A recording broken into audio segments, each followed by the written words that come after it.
ओम शांति। 13 मार्च 2024। बाबा की महावाक्य। मीठे बच्चे, सारी दुनिया में तुम्हारे जैसा पद्मा पदम भाग्यशाली स्टूडेंट कोई नहीं। तुम्हें स्वयं ज्ञान सागर बाप टीचर बनकर पढ़ाते हैं। प्रश्न: कौन सा शौक सदा बना रहे तो मोह की रगें टूट जाएंगी?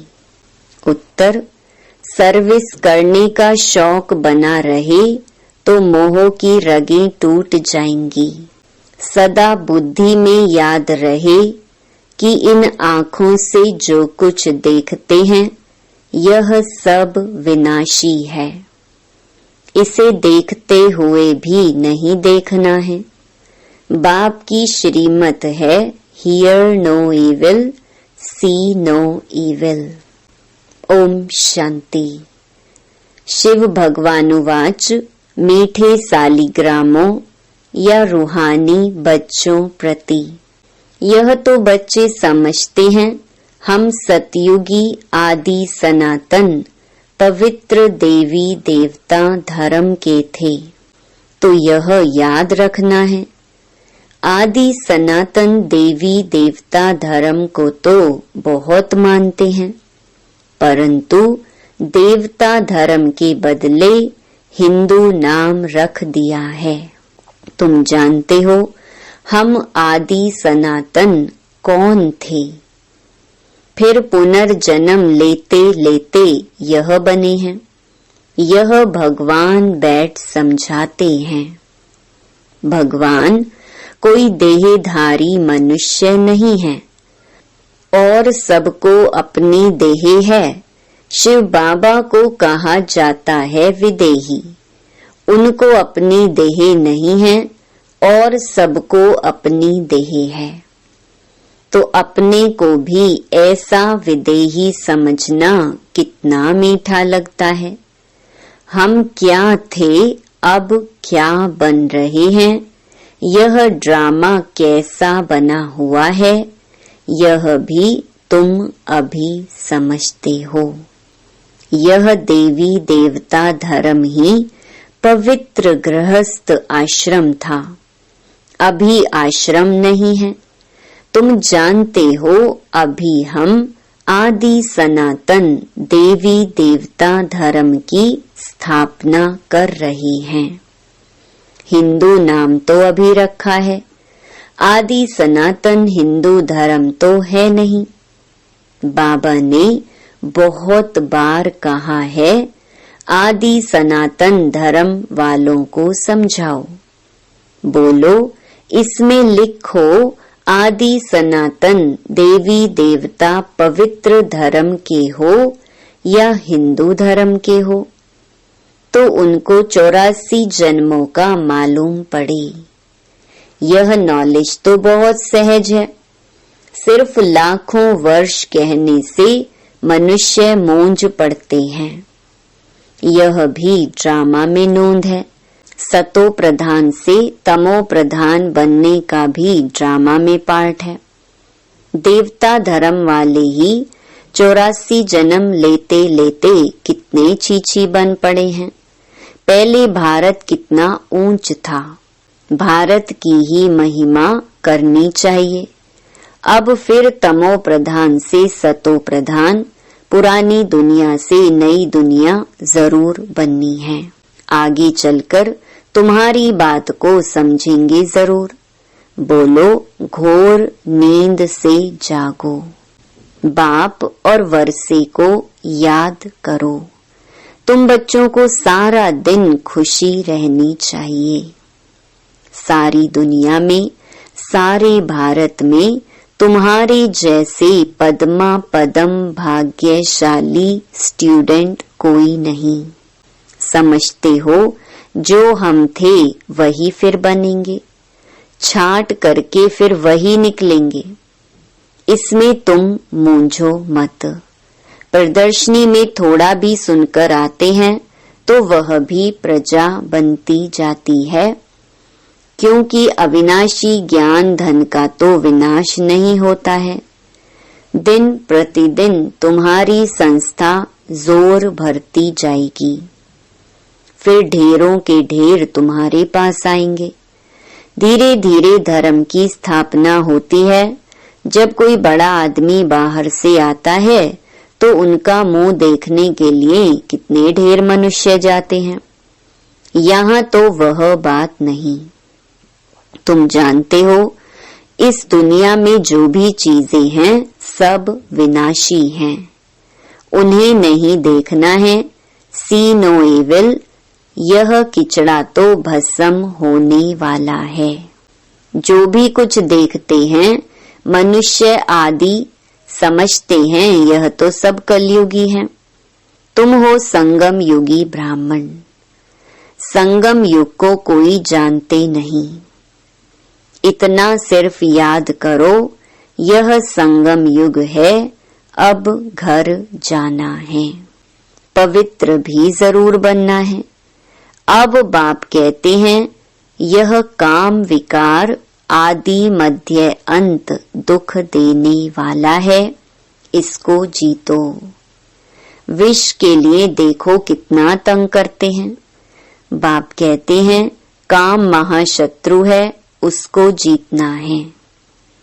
अब इस समय कितने ढेर मनुष्य हैं दुनिया में, तुम एक एक को कहाँ तक समझाएंगे।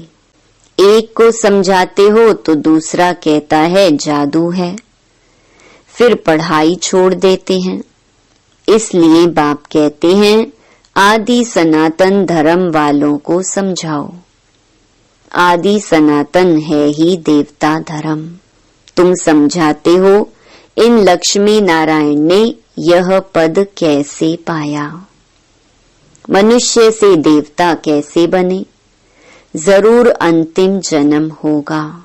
84 जन्म पूरे कर फिर यह बने। जिनको सर्विस का शौक है वह तो इसमें लगे रहते हैं और सब तरफ से मोह आदि टूट जाता है। हम इन आँखों से जो कुछ देखते हैं इनको भूलना है, जैसे कि देखते ही नहीं हैं। सी नो इविल। मनुष्य तो बंदरों का चित्र बना देते हैं, समझते कुछ भी नहीं। बच्चियां कितनी मेहनत करती हैं, बाबा उन्हें आफरीन देते हैं जो समझाकर लायक बनाती हैं। प्राइज भी उन्हों को ही मिलती है जो काम करके दिखाते हैं। तुम जानते हो बाबा हमको कितनी प्राइज देंगे। पहला नंबर है सूर्यवंशी राजधानी का प्राइज, सेकंड नंबर है चंद्रवंशी की प्राइज। नंबर वार तो होते ही हैं। भक्ति मार्ग के शास्त्र भी कितने बैठ बनाते हैं। अब बाप समझाते हैं इन शास्त्र पढ़ने यज्ञ तप करने से मेरे से कोई मिलता नहीं है। दिन प्रतिदिन कितने पाप आत्मा बनते जाते हैं, पुण्य आत्मा कोई बन न सके। बाप ही आकर पुण्य आत्मा बनाते हैं। एक है हद का दान पुण्य, दूसरा है बेहद का। भक्ति मार्ग में इनडायरेक्ट ईश्वर अर्थ दान पुण्य करते हैं, परंतु ईश्वर किसको कहा जाता है यह जानते ही नहीं। अभी तुम जानते हो। तुम कहते हो कि शिव बाबा ही हमको क्या से क्या बनाते हैं। भगवान तो एक ही है। उनको फिर सर्वव्यापी कह दिया है, तो उनको समझाना चाहिए कि यह तुम लोगों ने क्या किया है। तुम्हारे पास आते भी हैं, थोड़ा सुनकर बाहर गए, खलास। यहाँ की यहाँ रही, सब भूल जाता है। तुमको कहते हैं ज्ञान बहुत अच्छा है, हम फिर आएंगे, परंतु मोह की रगे टूटती नहीं है। मोहजीत राजा की कथा कितनी अच्छी है। मोहजीत राजा फर्स्ट क्लास, यह लक्ष्मी नारायण है, परंतु मनुष्य समझते ही नहीं। वंडर है। रावण राज्य में सीढ़ी उतरते एकदम नीचे गिर जाते हैं। बच्चों का खेल होता है ना, ऊपर जाकर फिर नीचे गिरते हैं। तुम्हारा भी खेल बहुत सहज है। बाप कहते हैं अच्छी रीति धारणा करो, कोई छीछी काम नहीं करो। बाप कहते हैं मैं बीज रूप सत चित आनंद स्वरूप हूँ, ज्ञान का सागर हूँ। अब ज्ञान का सागर ऊपर बैठा रहेगा क्या? जरूर कभी आकर ज्ञान दिया होगा। ज्ञान क्या चीज है यह भी किसको मालूम नहीं है। अब बाप कहते हैं मैं तुमको पढ़ाने आता हूँ तो रेगुलर पढ़ना चाहिए, एक दिन भी पढ़ाई मिस नहीं करनी चाहिए। कोई ना कोई पॉइंट जरूर अच्छी मिलेगी। मुरली नहीं पढ़ेंगे तो जरूर पॉइंट्स मिस हो जाएंगी। अथाह पॉइंट्स हैं। यह भी तुमको समझाना है कि तुम भारतवासी आदि सनातन देवी देवता धर्म के थे। अभी कितने ढेर धर्म हैं। फिर हिस्ट्री मस्ट रिपीट। यह चढ़ने और उतरने की सीढ़ी है। जैसे जिन्न को हुक्म दिया सीढ़ी उतरो और चढ़ो। तुम सब जिन्न हो ना, 84 की सीढ़ी चढ़ते हो फिर उतरते हो। कितने ढेर मनुष्य हैं। हरेक को कितना पार्ट बजाना होता है। बच्चों को तो बड़ा वंडर लगना चाहिए। तुमको बेहद के नाटक की पूरी पहचान मिली है। सारी सृष्टि के आदि मध्य अंत को अभी तुम ही जानते हो, कोई भी मनुष्य नहीं जान सकते हैं। सतयुग में किसके मुख द्वारा कोई भी कुवचन नहीं निकलते हैं। यहाँ तो एक दो को गाली देते रहते हैं। यह है विषय वैतरणी नदी, रौरव नरक। सभी मनुष्य रौरव नरक में पड़े हैं। यहाँ तो है यथा राजा रानी तथा प्रजा। तुम्हारी विजय होनी है अंत में, जब समझेंगे आदि सनातन देवी देवता धर्म की स्थापना किसने की। यही पहले नंबर की मुख्य बात है जो कोई नहीं जानते। बाप कहते हैं मैं तो हूँ ही गरीब निवाज।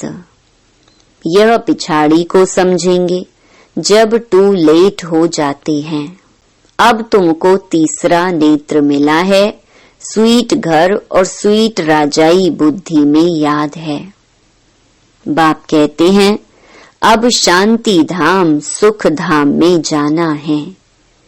तुमने जो पार्ट बजाया अब बुद्धि में तो आता है ना, और सब मरे पड़े हैं सिवाय तुम ब्राह्मणों के।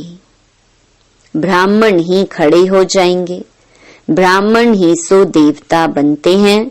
यह एक धर्म स्थापन हो रहा है। और धर्म कैसे स्थापन होते हैं यह भी बुद्धि में है। समझाने वाला एक बाप है। ऐसे बाप को घड़ी घड़ी याद करना चाहिए। धंधा आदि भल करो, सिर्फ पवित्र बनो। आदि सनातन देवी देवता धर्म पवित्र था, अब फिर पवित्र बनना है। चलते फिरते मुझ बाप को याद करो तो तुम सतो प्रधान बन जाएंगे। ताकत तब आएगी जब सतो प्रधान बनेंगे। सिवाय याद की यात्रा तुम ऊंच ते ऊंच पद कभी भी पा नहीं सकते हो। जब सतो प्रधान तक पहुंचेंगे तब ही पाप कटेंगे। यह है योग अग्नि, यह अक्षर गीता के हैं। योग योग कह माथा मारते हैं, विलायत से भी फंसाकर ले आते हैं योग सिखाने के लिए। अब जब तुम्हारी बात कोई समझे, परमात्मा सुप्रीम सोल तो एक ही है, वही आकर सबको सुप्रीम बनाते हैं। एक दिन अखबार वाले ऐसी ऐसी बातें डालेंगे, यह तो बरोबर है। राजयोग सिवाय एक परम पिता परमात्मा के और कोई सिखला न सके। ऐसी बातें बड़े बड़े अक्षरों में डालनी चाहिए।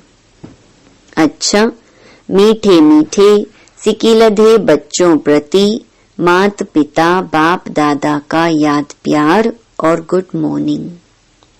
रूहानी बाप की रूहानी बच्चों को नमस्ते।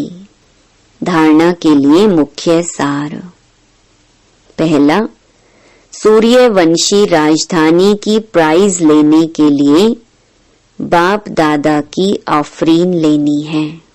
सर्विस करके दिखाना है, मोह की रगें तोड़ देनी है।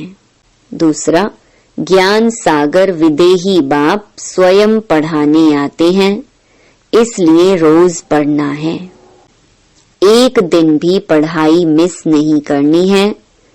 बाप समान विदेही बनने का पुरुषार्थ करना है। वरदान, अपने प्रैक्टिकल जीवन के प्रूफ द्वारा साइलेंस की शक्ति का आवाज फैलाने वाले विशेष सेवाधारी भव। हरेक को साइलेंस की शक्ति का अनुभव कराना यह विशेष सेवा है। जैसे साइंस की पावर नामी ग्रामी है, ऐसे साइलेंस पावर नामी ग्रामी हो जाए। सबके मुख से आवाज निकले कि साइलेंस पावर साइंस से भी ऊंची है। वह दिन भी आना है। साइलेंस के पावर की प्रत्यक्षता अर्थात बाप की प्रत्यक्षता। साइलेंस पावर का प्रैक्टिकल प्रूफ है आप सबकी जीवन। हरेक चलते फिरते पीस के मॉडल दिखाई दें तो साइंस वालों की नजर भी साइलेंस वालों पर जाएगी। ऐसी सेवा करो तब कहेंगे विशेष सेवाधारी। स्लोगन, सेवा और स्थिति का बैलेंस रखो तो सर्व की ब्लेसिंग मिलती रहेंगी। मातेश्वरी जी के अनमोल महावाक्य। गीत, नयनहीन को राह दिखाओ प्रभु। अब यह जो मनुष्य गीत गाते हैं, नयनहीन को राह बताओ, तो गोया राह दिखाने वाला एक ही परमात्मा ठहरा। तभी तो परमात्मा को बुलाते हैं। और जिस समय कहते हैं प्रभु राह बताओ, तो जरूर मनुष्यों को राह दिखाने के लिए खुद परमात्मा को निराकार रूप से साकार रूप में अवश्य आना पड़ेगा। तभी तो स्थूल में राह बताएगा। आने बिगर राह तो बता नहीं सकेंगे।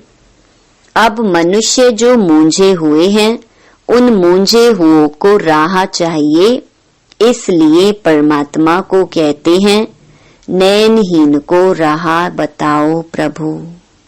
इसको ही फिर खिवैया भी कहा जाता है, जो उस पार अथवा इन 5 तत्वों की जो बनी हुई सृष्टि है, इससे पार कर उस पार अर्थात 5 तत्वों से पार जो छठा तत्व अखंड ज्योति महतत्व है, उसमें ले चलेगा। तो परमात्मा भी जब उस पार से इस पार आवे तभी तो ले चलेगा। तो परमात्मा को भी अपने धाम से आना पड़ता है। तभी तो परमात्मा को खिवैया कहते हैं। वही हम बोट को आत्मा रूपी नाव को पार ले चलता है। अब जो परमात्मा के साथ योग रखता है, उनको साथ ले जाएगा। बाकी जो बच जाएंगे वे धर्मराज की सजाएं खाकर बाद में मुक्त होते हैं। जब सभी मनुष्य अति दुखी होते हैं तो परमात्मा को याद करते हैं, परमात्मा इस कांटों की दुनिया से ले चल फूलों की छांव में। इससे सिद्ध है कि जरूर वो भी कोई दुनिया है। अब यह तो सभी मनुष्य जानते हैं कि अब का जो संसार है वो कांटों से भरा हुआ है, जिस कारण मनुष्य दुख और अशांति को प्राप्त कर रहे हैं और याद फिर फूलों की दुनिया को करते हैं। तो जरूर वो भी कोई दुनिया होगी जिस दुनिया के संस्कार आत्मा में भरे हुए हैं। अब यह तो हम जानते हैं कि दुख अशांति यह सब कर्म बंधन का हिसाब किताब है। राजा से लेकर रंक तक हर एक मनुष्य मात्र इस हिसाब में पूरे जकड़े हुए हैं। इसलिए परमात्मा तो खुद कहता है, अब का संसार कलयुग है तो वो सारा कर्म बंधन का बना हुआ है और आगे का संसार सतयुग था जिसको फूलों की दुनिया कहते हैं। अब वो है कर्म बंधन से रहित जीवन मुक्त देवी देवताओं का राज्य जो अब नहीं है। अब यह जो हम जीवन मुक्त कहते हैं तो इसका मतलब यह नहीं कि हम कोई देह से मुक्त थे। उन्हों को कोई देह का भान नहीं था, मगर वो देह में होते हुए भी दुख को प्राप्त नहीं करते थे। गोया वहाँ कोई भी कर्म बंधन का मामला नहीं है। वो जीवन लेते, जीवन छोड़ते, आदि मध्य अंत सुख को प्राप्त करते थे। तो जीवन मुक्ति का मतलब है जीवन होते कर्मातीत। अब यह सारी दुनिया 5 विकारों में पूरी जकड़ी हुई है, मानो 5 विकारों का पूरा पूरा वास है। परंतु मनुष्य में इतनी ताकत नहीं है जो इन 5 भूतों को जीत सके। तब ही परमात्मा खुद आकर हमें 5 भूतों से छुड़ाते हैं और भविष्य प्रारब्ध देवी देवता पद प्राप्त कराते हैं। अच्छा, ओम शांति।